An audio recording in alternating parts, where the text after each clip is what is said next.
What was the petitions, 3 PILs of you, and what happened today? I filed a PIL in 2016 of regularization of unauthorized construction, which is admitted, and there is a ad interim in that. And then 2022 I had challenged the EHN number, that is also admitted, and it is expedited, hearing is admitted.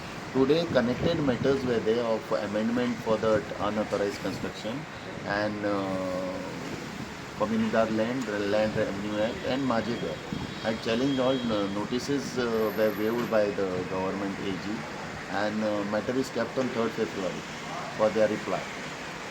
One preliminary objection is raised by the AG regarding your locus standi or being a government servant, you are filing PIL. That already I have answered in that yes, I am a government servant, and I have filed it in a personal capacity. I have kept it, I have written it. As a citizen, if I vote for BJP or Congress, I don't work for them or not. And all those rights, citizen comes first, then government. There are so many n numbers of government judgment, which I have already answered in 2012 in Supreme Court. They should go and see that Supreme Court affidavit of mine. And Supreme Court dismissed the allegations of the MLA that time. Thank you. Yes.